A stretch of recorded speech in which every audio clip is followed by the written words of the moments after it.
this is what I read. I wrote almost at the end. I said we need animal rights veganism or vegan animal rights because both philosophies together reinforce each other.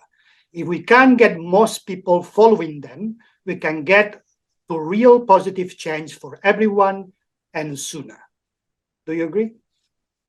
Oh, absolutely. Absolutely. And I think, yeah, it's really, I think no matter what we see as the similarities and differences, I think the main thing for both of the movements, if we see them as separate, and I think some activists and advocates would see them separate and some would see them fairly connected. I think there's loads of different opinions out there, but I think the important thing is that we center other animals much, much more, but also with the understanding that the scope is also entangled with human oppression as well. Like, we cannot have animal liberation without human liberation.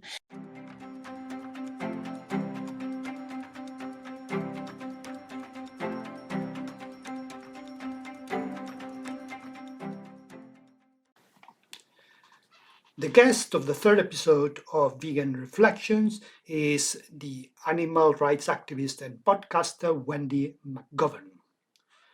Wendy first got involved in animal rights at the age of 17 through anti-vivisection activism with Uncaged campaigns. Since then, she has been involved with diverse grassroots animal advocacy and vegan initiatives. Wendy has also volunteered with London Wildlife Protection, Local Cat Rescue, and various farm animal sanctuaries. Her recent projects include setting up and hosting the Thrive Vegan World podcast, in which she discusses all things animal rights, liberation, and veganism with guest activists and academics. Wendy is also the co-host of The Animal Rights Show, which streams regularly on YouTube and deals with themes and issues relevant to the animal movement. In 2021, Wendy hosted the Animal Rights March in London. Wendy has been living vegan since 1997. Right, okay, thanks very much, Wendy McGovern, to be my third guest in the Vegan Reflection podcast, which is exciting. Is that a lucky three? Thank you for asking me, Jordi. I really appreciate it. But is that lucky number three, I hope? Well, it might be. Actually, I'm changing a lot. I'm changing things a lot because we're experimenting. So this time it's not going to be two stories as in the other two chapters. It's going to be just one subject. One of the articles I wrote about last month, we're going to concentrate on that one rather than two. We're experimenting to see whether that's more dynamic or people like it more this way. We'll see if it happens. Yeah. And we want to be focusing more on the issue rather than the article itself. So I'm not going to be reading bits of the articles that I did in previous, because that seemed to slow down the dynamic a little bit. So I thought, well, let's try it without reading them up. I'm going to talk about it, but rather than concentrating on the article, let's concentrate on the subject. And the subject is animal rights versus veganism, which is a kind of interesting subject, I think. And it covers huge ground, and my article is very long. And I'll tell you what is the essence conclusion of my article. The conclusion is that animal rights and veganism are not quite the same thing. They are overlapping, intersecting, synergetic, mutually reinforcing, but separate things, whether they are philosophies, whether they are movements, doesn't matter. I think all of those dimensions, they are separate. But what do you think? Do you think they're the same thing or they are separate things? This is such an interesting question, and I've been thinking about this ever since you asked me about this to do this podcast, and it is really, really complex kind of topic, isn't it? And especially going from your article. Sorry, Dylan's deciding to just pull everything out. So, so I feel that if we look at the similarities, I think there are a lot of similarities between. Obviously, like you said, they're both philosophies. And I feel that if we look at them as philosophies, you could almost see them as two branches of the same philosophy in a way, because you could look at the ideas and the ideals. Maybe perhaps animal rights might be the why and veganism might be the how. So it could be almost two branches of a similar philosophy. I feel that both deal with human relations with non-human animals, and in particular the ethics of those relations. Both are philosophies that call for the opposition the oppression of sentient beings and call for respect and justice for other animals. And of course, they're both concerned with changing the status of other animals. So I feel that at the core, the philosophies are very similar in their aims and goals. I would say. Would you agree with that? Yeah, there are similarities and differences. You just described the similarities, which is yes. Right. They're all both philosophies. They're both non-religious philosophies. Also, they don't relate to cosmology or mythology or things like that. And they're all philosophies that generates lifestyles, that generates social movements. But I think one of the differences is that the two basic difference from the philosophical point of view. One is the focus. They're focusing in different things, and also the philosophical disciplines that they cover. I think from the focus point of view, I think the animal rights focus clearly on non-human animals, anybody that is a member of the animal kingdom except human beings. That's the focus. That's where the attention is paid. They look at the animal. The philosophy looks at the animal, says, do they think? Do they move? How they behave? Do they have moral rights? Should we give them legal rights? Do they have the capacity to think like us? Do they have moral agents? All these questions. And while veganism focus on the humans, what they do to others in particular. So they harm others, they exploit others, they kill others, they do all these things, and they should not be doing them. So I think essentially it is the same problem. The problem is a person or human doing something to an animal. And then when you look at it from an animal rights point of view, you're concentrating your attention to the animal and say they don't deserve that. They don't deserve this thing. While you're looking from a vegan point of view, you're concentrating your attention to the human. You should not be doing that. There are things that you should not be doing yourself. That is from a point of view of the focus. But it's the same phenomenon. It's just looking at it slightly from a little bit to the right or to the left. That's what you're looking.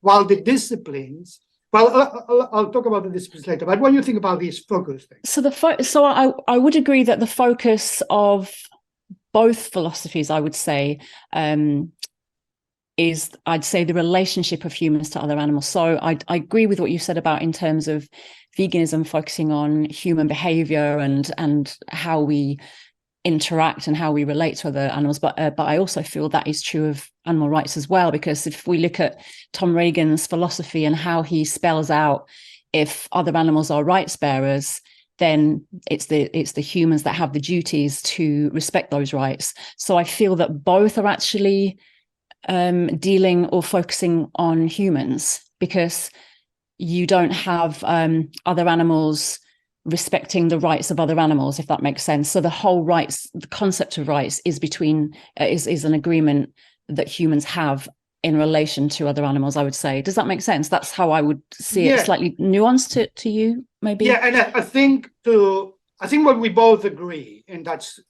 is that both philosophy focus on human-animal relationships. There is no doubt about that. It's that relationship that is the focus of both equally. I think my point is that animal rights and veganism, then, after looking at that relationship, pays more attention to one side of that relationship, the other pays more attention to the other side of that relationship, even if the relationship is always essential. So animal rights doesn't look at animals without that relationship, because the relationship is what generates the philosophy. Yeah. Animal rights is not... Can I ask you to just clarify for me then, because maybe I'm not understanding it quite well enough, actually, Jordi. Then maybe how do you see animal rights is focused more on other animals without the human aspect compared to veganism? Can you maybe give me like a specific example or something? Would that be okay? Just so sure. I can understand it better. Let's look at a hypothetical example of a human killing a cow. Okay, this is a human interaction we have with an animal. So that's where both philosophies are interested about. So I think the animal rights philosophy looks at the cow, ignores about the human, doesn't care that much who that human is, why they're doing it, what are the most, looks at the cow and says, that is unfair. This cow has moral rights. It should not be killed by anyone, this guy or whoever that person is. I don't care who is doing it, but the animal has rights. Things like anybody else, has the desire to survive, has the desire to grow and be free, all these are violations of their rights. Something is very unjust in this situation. This is what the animal rights does. The vegan pays attention to the human rather than the animal. If the vegan says, I don't care which animal is the one you're hurting, but you should not hurt anyone. You should not be causing harm to sentient beings. I don't care whether it's a cow or chicken. I don't care about that. But you should not do it because you're a human being, and you're a human being. You should take some moral value on any other sentient being, and it's not up to you to harm anyone. You see, the phenomenon is the same, but the emphasis of attention varies, and who you address, who you pay, who you look more, who you research more, who you think more about, it changes. You see, the difference is, one is, I don't care who harms you, you deserve the right. The other is, I don't care who you harming. But that is the slight difference of approach. But the phenomenon is the same. Is the person harming the cow? That's the phenomenon, and they're both concerned, and they both feel that this is unjust. That's because it's so similar. That's why most people will not see the difference. Yeah, and I suppose in the way I was framing it in the beginning is animal rights gives you the theory of why, and the moral rights and the inherent rights that we all have, including non-human animals, but they're not being respected. And then veganism focuses on, well, how do we do that? But I guess for me we're just looking at that slightly differently, because I would still say they're both about how humans behave, because the rights are not about how the other animals behave. It's about how humans behave towards those. No, you're right. You're right. Does that make sense? Yeah, you're right. They're both about how humans behave. That's true. Yeah. But the attention, that's what are different. What they are about is the same. The subject that you're investigating is the same.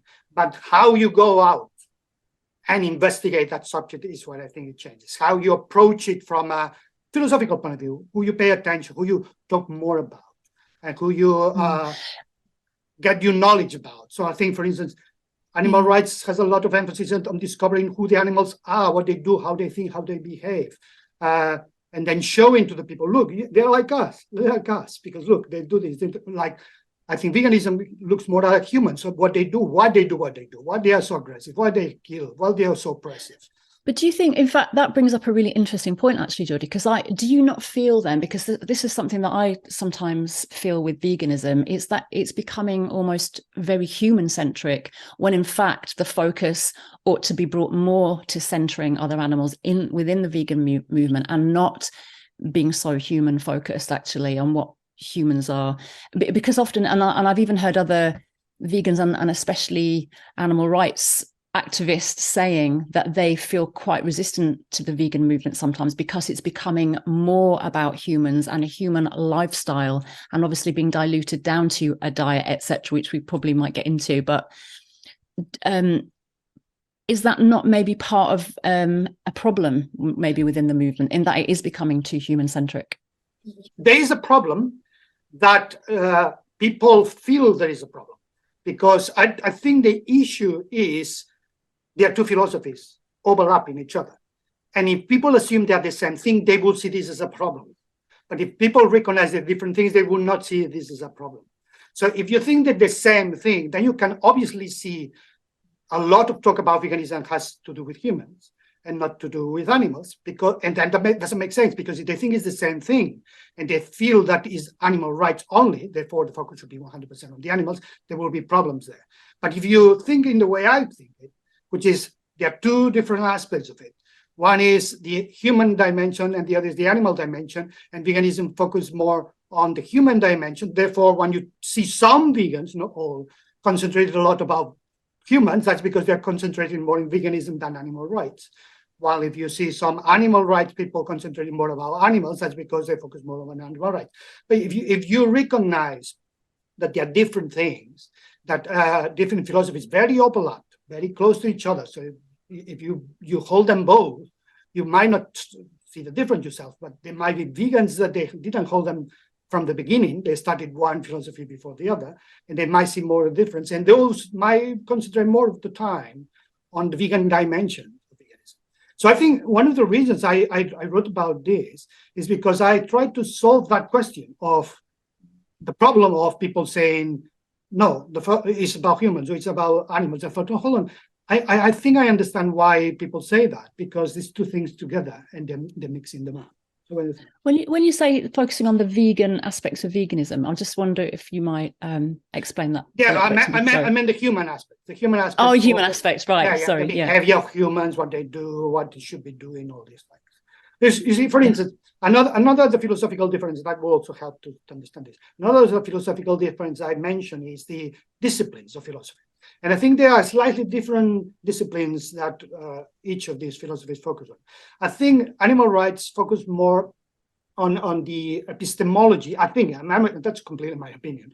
Epistemology, which is the theory of knowledge, because looking at the animals, we are asking, do they understand as we understand? Do they know things as we do know things? Do they have moral value? So it's very similar in that respect, because epistemology asks these questions to us, we just ask them in behalf of the others, animals, and we ask the same question. And then axiology, which is the theory of value, which is basically saying, do they have value like us? Do they have moral value? Do they have rights because they have value? So I think that's more the disciplines of these two. While I think veganism is more in ethics, the disciplines of philosophy that veganism is more concerned about or more talked about is the ethical philosophy, which is the behavior of human beings, the moral behavior, how people should behave. So again, you see the focus is on if you focus on the ethics, you focus on humans, because ethics is all about humans. While if you focus on do they understand, do they have moral value, all this doesn't need to be a human involved. So you might have these epistemological, axionomical studies without considering humans. Looking at animals, do they have value by themselves? Even before humans have evolved. All these things you do that. But ethics you can't, because ethics is all about human behavior. It's not about animals' behavior, ethics towards other animals. It's just about human behavior towards animals. You see, and when you look at it from that point of view, then the veganism fits better the ethics of telling somebody this is wrong, this is right. That's what ethics is all about. You should not be doing this, you should be doing that. Well, yes, I guess again, I think we're looking at it very slightly differently, in that I would definitely look at animal rights philosophy as an ethical philosophy. And I'm sure there are overlaps definitely with, and I wouldn't want to profess to be some kind of expert on the different branches of philosophy, because I have a general, overview, but nothing in any deep knowledge. So I wouldn't want to profess, and I'm sure, there are many people out there who would be able to really give a great detailed explanation of this, but and I can see where there might be overlaps on like knowledge and value and things like that from the different branches of axiology and epistemology. But I also do feel that ethics is really strongly present in animal rights theory as well as veganism. I feel that that while there might be slightly nuanced differences, as again I said right at the start, the looking at the why and the how, I don't feel like we can separate them out. I don't feel like they are completely separate entities. I just feel like their overlaps are so close that for me it is about human behavior, it is about ethics, it is about how humans interact and interrelate on from an ethical position, both in the animal rights and the veganism. So I just can't, I just guess I'm not quite seeing it exactly in the same way as you, in that drawing them apart and separating them and saying one's ethical and one's more one's ethical and one's kind of more human value or whatever. I guess just maybe slightly different ways of looking at it. You define yourself as an animal rights activist rather than a vegan activist, is that right? Is that your preference in definition? I think, and again, we're starting to get into identities and labels then, aren't we? And I guess when you asked me that question, I was thinking, well, I don't know, what do I define myself at? And I think I said animal rights because I feel that that was my entry into the movement, I guess, and I see myself as an activist, but I do also see myself strongly as a vegan, and that's why I started to then question, like, well, what are the differences, and what is one and what is the other?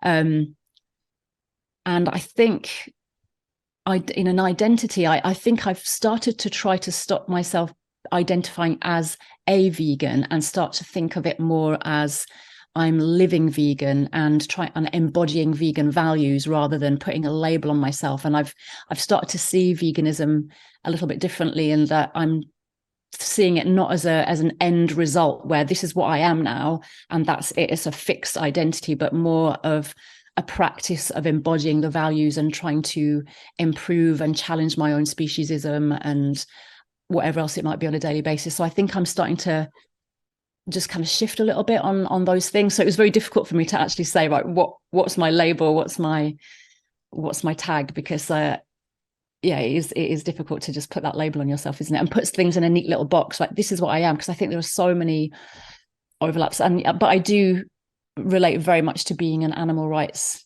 activist and advocate for the rights of other animals. Definitely. Yeah. I mean, from an identity, I don't know if I answered your question. From my point of view, which I write in the article, I feel both. I feel both on animal rights and veganism. But if I had to choose one, I would choose veganism now. I think I started being an animal rights before I was vegan. And I think because that's questionable. People might say it's impossible. But I think you can believe in the rights and then don't behave properly yet. And that's what happened to me. Yeah. Not behaving properly yet, but the rights, I already believe them. And then that was obviously made no sense until I was forced to change I forced myself to change and become vegan. So there was this period that I was already an animal rights person before I was a vegan. But I feel now the identity of veganism is more of an identity to me. I don't think the animal rights identity, although it exists, it fits that well the label of identity, how people use the word identity. I think veganism for me fits better, but also because I see them both.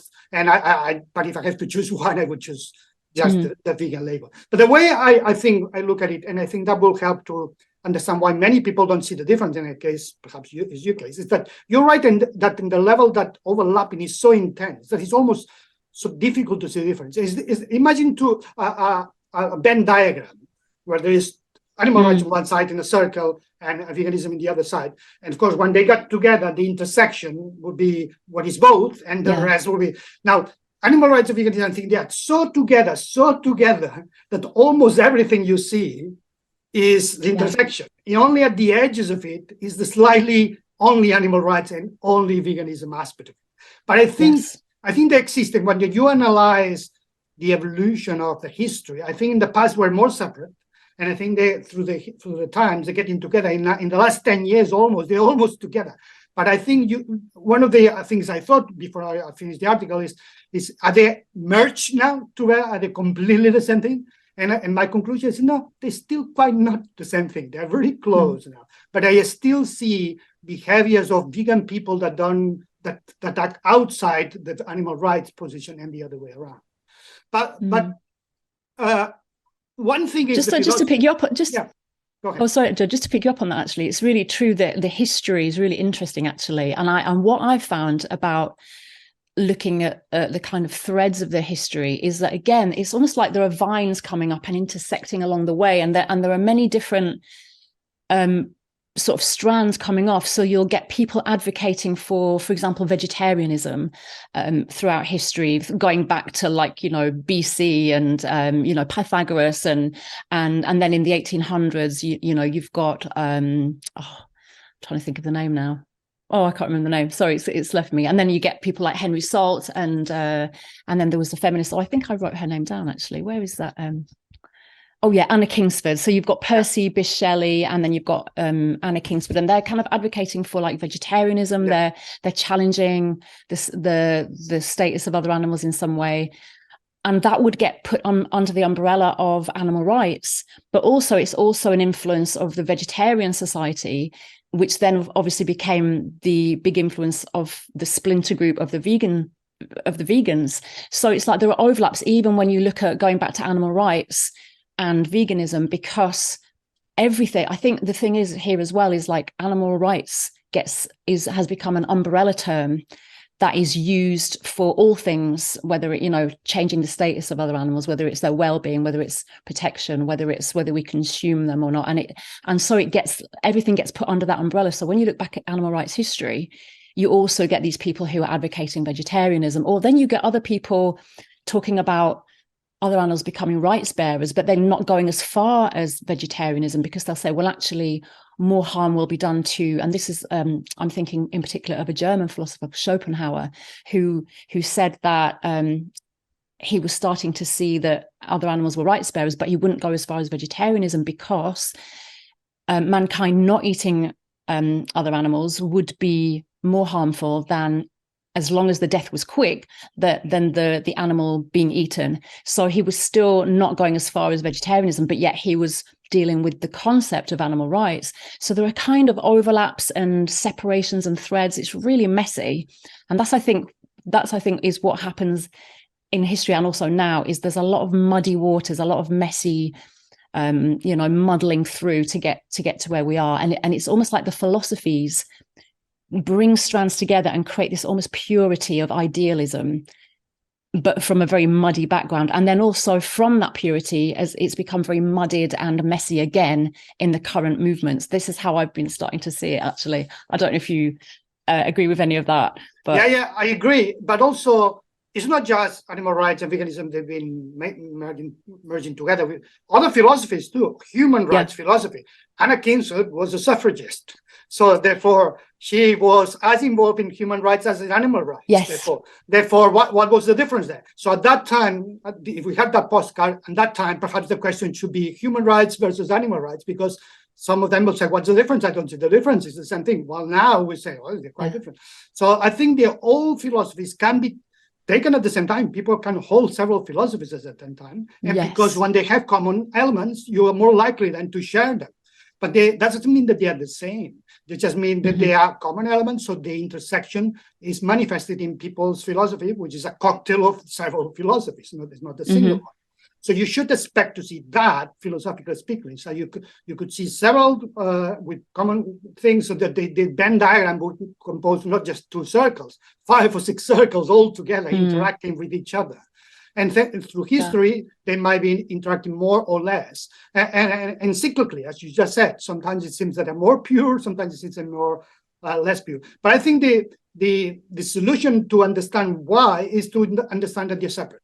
That they're separate, they intersect, they communicate with each other synergetically, they reinforce each other, but they continue to be separate. So that's why they can split, they can move apart sometimes, they can get together at other times, because they maintain a certain independence from a philosophical point of view. So some people might look at them more towards one side that is the further away of the interaction or the intersection, or the people that just reside in the middle of the interaction, so they don't see the difference. And it might be in your case. In your case, you don't see the difference because you really living and manifested it both. While other vegans who are coming veganism from another point of view, not from animal rights, from environment, social justice, or any other of the gateways that you can use to enter veganism, then they might see the difference clearer. They might all end up in the same position. They might all be sharing all these philosophies once you enter veganism, but at the moment they enter it, they might be more aware of those differences because they enter from a different one. But if you enter from the animal rights gateway, it's going to be more difficult to see the difference. You see what I mean? This is a really interesting thread that you've just brought up there, actually, this gateway thing. And again, it's just sparking loads of thoughts about, so many thoughts are coming to me right now, Jordi. I'm just going to try and sort them out in my head a little bit. Okay. Because I really want to talk about the gateway thing, because that's such an interesting thing that you brought up there. And also something that is making me want to say is that sometimes I feel that, because I'm not saying that animal rights and veganism are identical. I'm definitely not saying that. I'm not saying they're identical philosophies. They're the same thing. I'm saying that they're a kind of different angle on similar goals, I guess, maybe. So they're although they're different philosophies, their similarities are greater than their differences, I suppose, is maybe what I would say. But I think sometimes the differences that I'm hearing often are coming out of things that maybe when the philosophies have slightly been changed from what they are. So, and this is kind of related to the whole gateway thing. So when you're saying if people come into veganism through the environment, for example, or we might say through health, and I think you mentioned a few different types of vegans in your article, which was really interesting.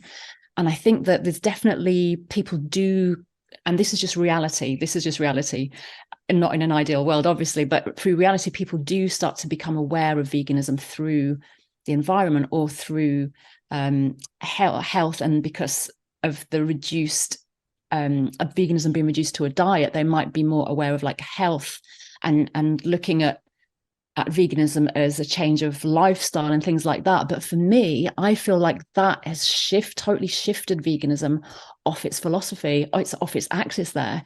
Because if veganism is a philosophy against the oppression of sentient beings and for respect and justice for other animals, which it is, then are you really a vegan if you don't align with and embody and practice those values of the opposition of that oppression? So if you're just thinking, oh, I'm just eating a vegan friendly diet because of my own health or because of environmental concerns, then are you actually vegan? Because vegan is definitely focused on other animals. Does that make sense? That's not me trying to like gatekeep and say like go away or anything. It's no. It's a good question, and let me answer the question. Yeah, please do. Or ask you the question slightly different. The same question: are you really a vegan if you don't have the values? And then would that answer be different? Is the first time that you entered veganism was because you were interested in the environment, and then you enter and then you recognize the animal rights and then become vegan, or another person? I use 5 gateways. I said there are 5. One is the environment. The other is animal rights. The first thing you thought about veganism is, the animals. You entered it. You learn about everything else. The third, social justice, might be the oppression of women or the oppression of minorities. The fourth, spirituality, might be because you are Jain and you think about ahimsa and things like that. So, and the fifth, health. So if that's the gateway, that's not the thing, it's the gateway. So it's like saying I use this metaphor of a mansion. I call it the vegan mansion. It's huge. There's room for everyone. Everybody can enter, but there are 5 doors. And then you have vestibule in each door. And you enter for one of these gateways, and then you need to explore the mansion. You're not going to leave in the gateway. You're not just going to stay there. So once you enter, it doesn't matter which one. Once you explore it, then you are all the same. We all behave the same way. We are not exploiting animals. But then some people say, no. Even if you behave exactly as I do, even if you have the same beliefs that I have, just the fact that you enter for that gateway makes you non-vegan. That is the problem. Oh no, so that wouldn't be what I'm saying. No, I because I think people do come into the movement on, and similar to you actually, I was involved in animal rights activism before I became a vegan. So I wasn't obviously adhering to animal rights philosophy completely, as you said. The behavior wasn't consistent because I wasn't aware of veganism at the time, but I was involved with activism before I became vegan. So I think things like that, so I got into veganism that way. So I understand how people might be interested in climate crisis and health and all that kind of thing, definitely. And from other social justice movements, that happens a lot. There's that overlap of, there are many feminists who have become, started to live vegan through their social justice activism and through their feminism and all sorts of other movements. So that's absolutely brilliant and to be applauded. What I guess my kind of specific question would be, despite which gateway you come through, are they then, when they're in the mansion, are they fully embodying vegan values, vegan practices? And if they are, then surely they are a vegan. We don't have to qualify them as a environmental vegan or a health vegan, because they're just vegan no matter what. So wherever they came from is irrelevant. Once they're vegan because they're upholding and believe in the values of veganism. I suppose that's the slight nuance I'm trying to get to there. What would you say? And I agree. I have the same thing. The point is the time. How time do you need to wait between crossing the gateway and having the time to explore the other 4 dimensions? You can expect people will enter the gateway and already instantly have a knowledge of all the other rooms, because veganism is huge. So that time for me is, okay, if you have, there's nobody that tells you that's the amount of time. So I can make a judgment. I can tell you, you only been there or you already been there for 5 minutes, you should already be an animal rights person. So I cannot make a judgment. I don't know how long people has been. So, but at one point they will have to assume all. And I think you have to be an ethical vegan only when you have assumed all. But I use different terms for those that are still exploring and they haven't assumed all. I use dietary vegans for those that entered for the health and they only just there, they haven't explored anything else. Eco-vegans for those that enter through the gateway of environment, they're just there and they don't want to they haven't explored anything else. Now, if they don't want to explore anything else, if they stay there, then you're no longer vegan. I agree. So if you stay there forever, you're a health person, enter veganism, or choose the vegan diet, the diet of vegans, and then don't want to know anything else. They don't want to know about environment. And stay for that. That's, you're not a vegan. You're a plant-based person. But if you've got a week.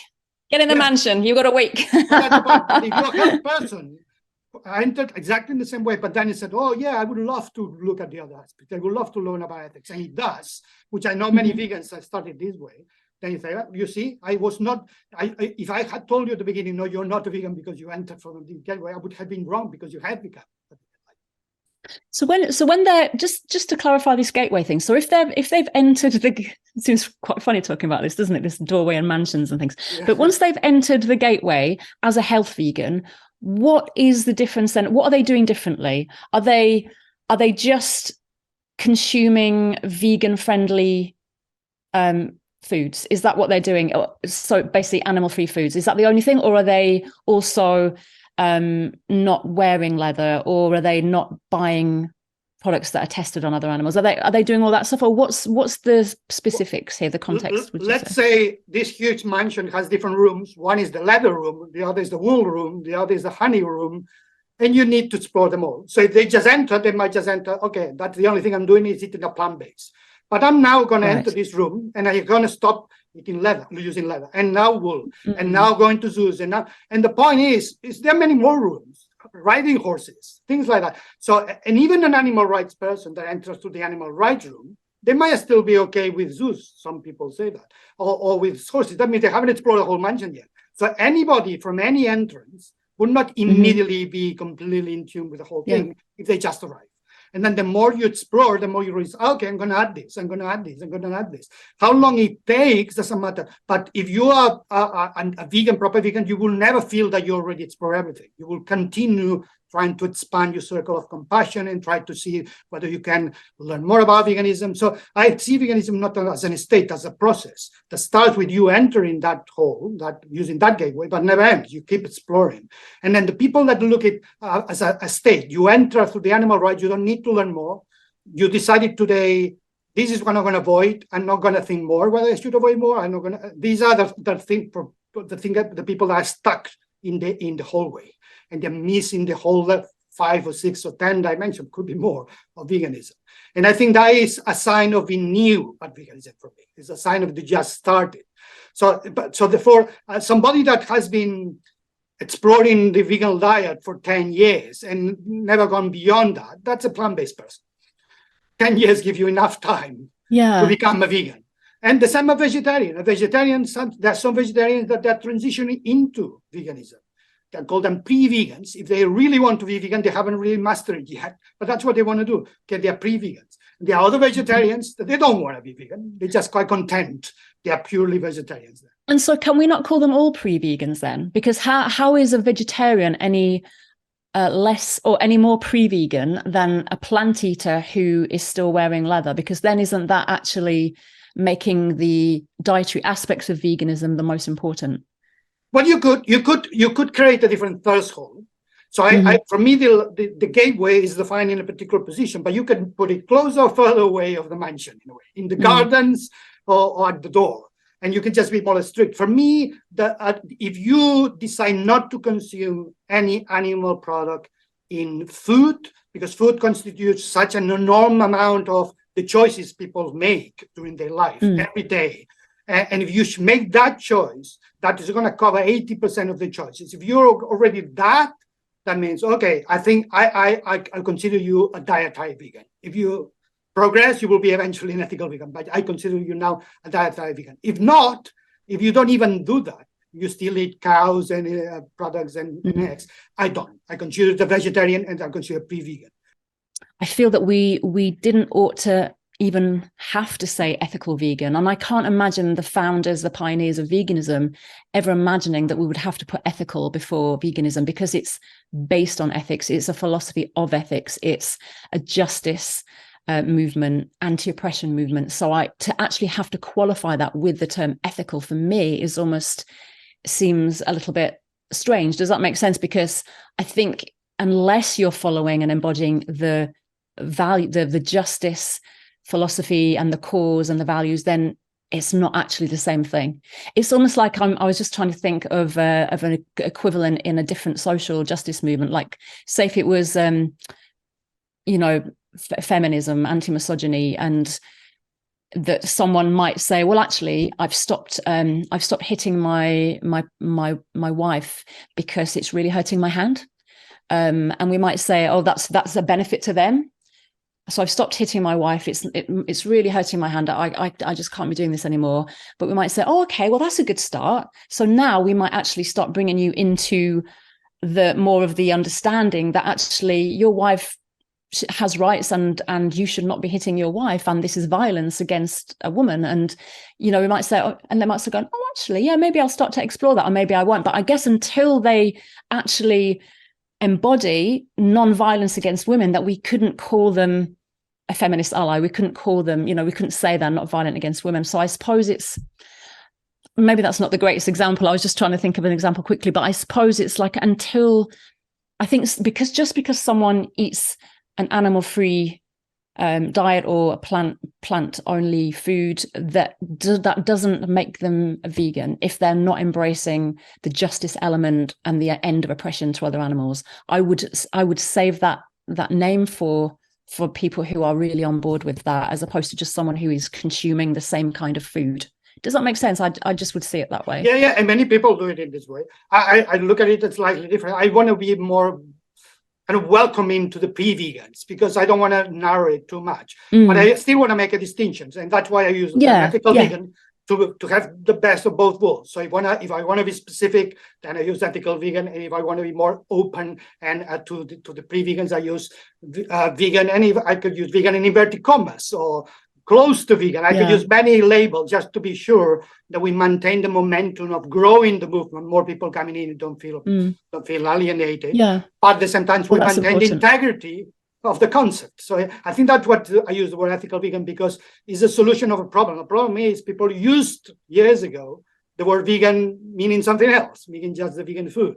But that problem already exists, and most people still use it. So I can't just deny the problem. I need to find a solution. And for me, the solution has always been, because I didn't invent the word ethical vegan, it was already being used in the 80s. Yeah. Oh, yeah. I'm not saying that you. And that word, I realized that's the solution. You make a distinction, because you can change how people use the term. What you can do is add something the way you use it to make sure that the core of the values are not diluted because people misinterpret.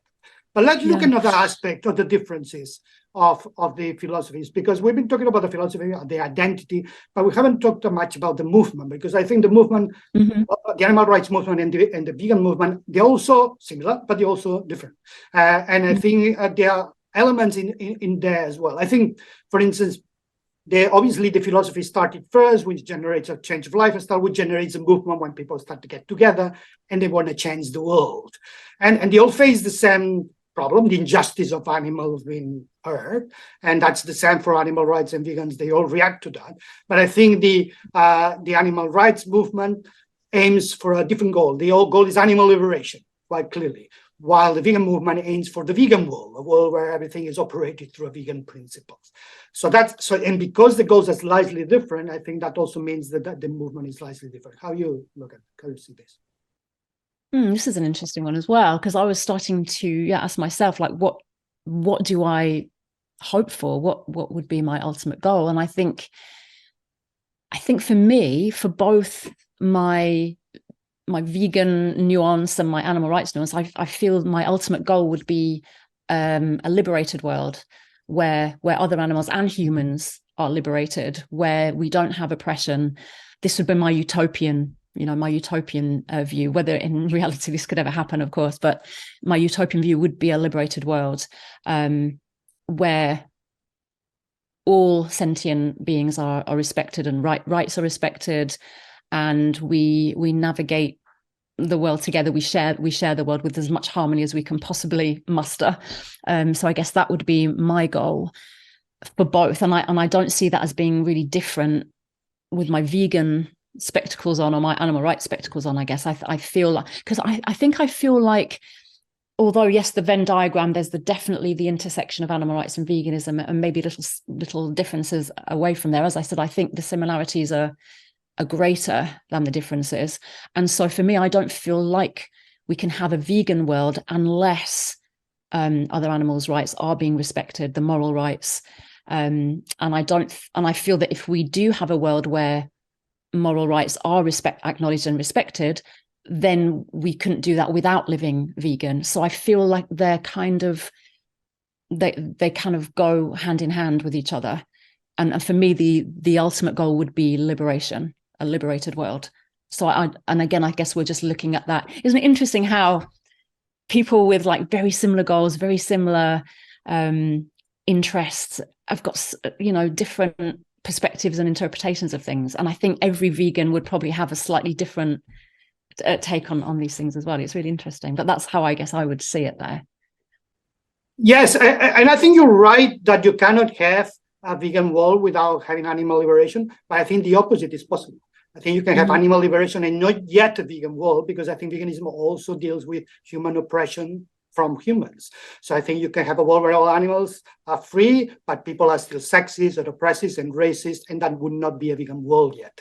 The vegan world have to be do no harm to others. Whoever those others are, doesn't matter which species, doesn't matter humans. And that's one of the differences. That remember, I keep saying veganism is focused on humans, what humans do, but not just what they do to animals, what they do to each other as well. And I think the movement created with the Vegan Society, Donna Watson and the others, was also thinking about that. They were also thinking about the cruelty of war, which happened. The movement was created immediately after the end of the Second World War in 1944, and they were thinking the solution for this horrible way of human behavior is veganism. Yeah. But they were thinking not just look at how many animals die in the war. They thought how many humans die in the war. So and he's used, and I think that is reflective from the beginning of the movement.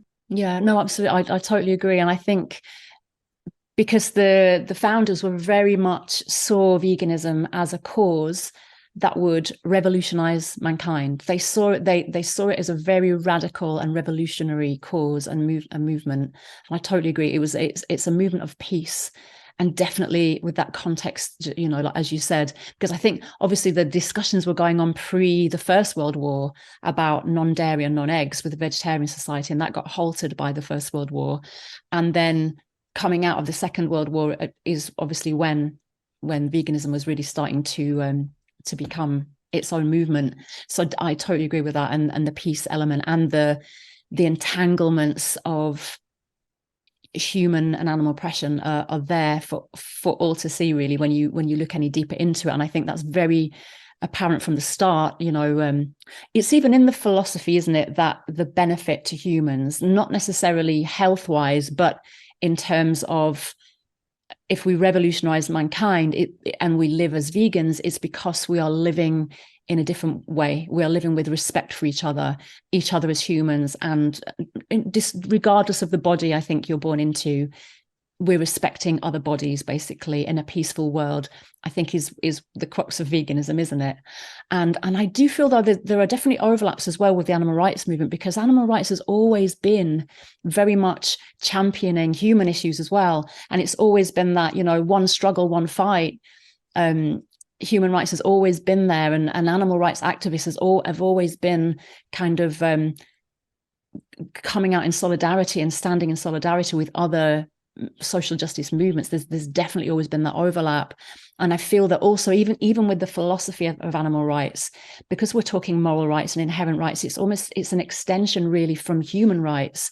So I think we can't really say that we would have animal rights without that being an extension of the human rights. So I think to imagine a world with animal rights where we don't have then the human rights would be a very topsy-turvy world. So I feel that although it's not specifically stated, and maybe that is one of the differences, it might not be specifically stated within animal rights philosophy that humans are part of that. I do feel that it is just by default almost, that it is an extension of human rights, and it is based on how we agree our rights between us as humans as well, and also the way that the movement has embraced other human rights issues along the way as well. So I think there are definite overlaps there.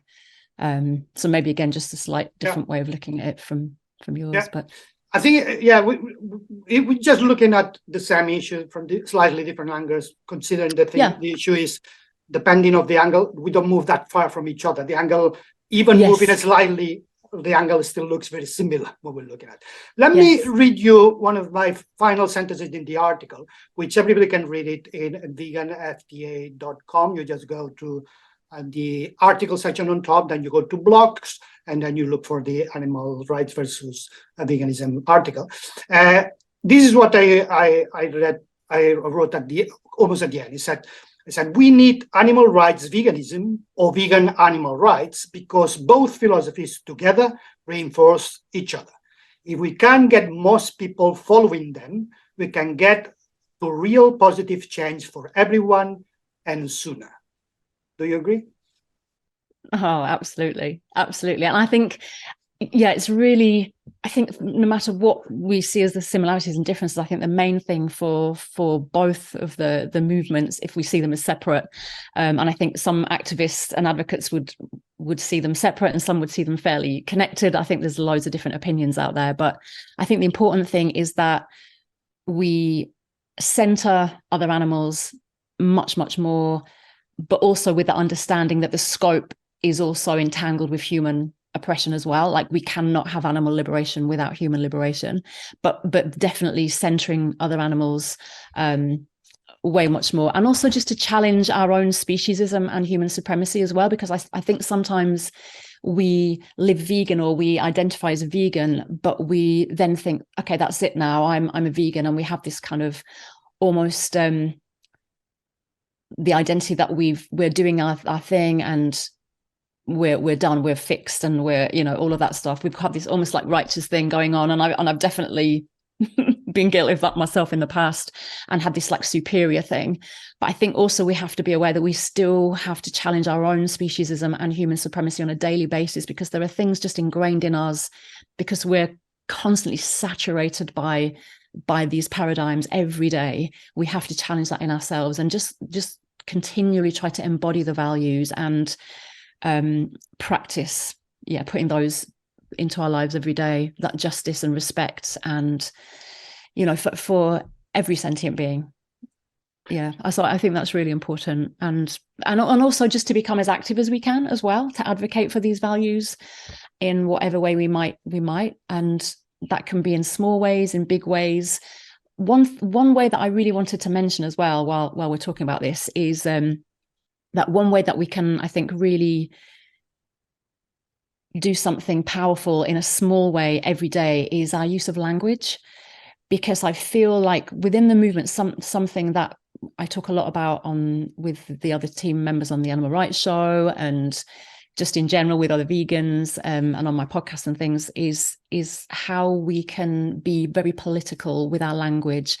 It's not always about being grammatically correct. It's about how can we, if we're looking to change the status of animals, we have to do that in thought, word, and deed, I think. And I think that's going to affect our behavior. It's going to reflect and reinforce what we believe, and also our words reinforce societal norms and beliefs and things. So I think a small way of doing that is just looking at how we are wording things.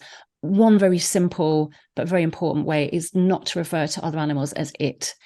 It is so reinforcing their status as objects, as commodities, and it's such a simple thing, and there's such resistance to it within the movement of like not using the word it. And I think it's something that we can all do and be very mindful of, and it's a very simple thing. And then looking at metaphors we might use and how we describe things, and just, we're not always aware. And I come out with things all the time and think, oh bugger, that was very speciesist, and I have to really like pick myself up on it. But I think it's just something to be mindful of something we can do every day. And I just wanted to mention the Unlearning Speciesist Language group on Facebook, which has an interactive language document on there, so that people can get involved with that and just get ideas from it as well. I think that's so important. I don't know if you agree with that, Jordi. Are you hot on language? Absolutely. And I always try not to use it. Sometimes it escapes me, and I try to not to use it. I not just it. I use fishes rather than fish. Mm-hmm. I use many of those words. I'm very conscious, and I'm still learning, because sometimes some of these carnage tendencies are very embedded in people's minds, and it takes Absolutely, effort yeah. to get rid of it. But well, I think we reached to a good point to end this conversation. I think we covered quite a lot of ground. I think we all agreed in many things that, yeah, they're kind of different, but they're overlapping, very much overlapping, and they're looking at the same phenomenon. In this case, two individuals of two species interact with each other, and there is an unfair situation, then we all want to stop that. Therefore, the goals are the same, the motivation is the same, and the behavior will also end up being the same. Well, thanks very much, Wendy, for your insights and your words and conversation. And hopefully people will have learned a bit more, be interested, and you can read the article and explore more dimensions of this dichotomy of looking at the issue of human relationship with animals from an animal rights or veganism perspective. Well, thanks very much. Thank you. Thanks for having me. Okay, no problem. See you again.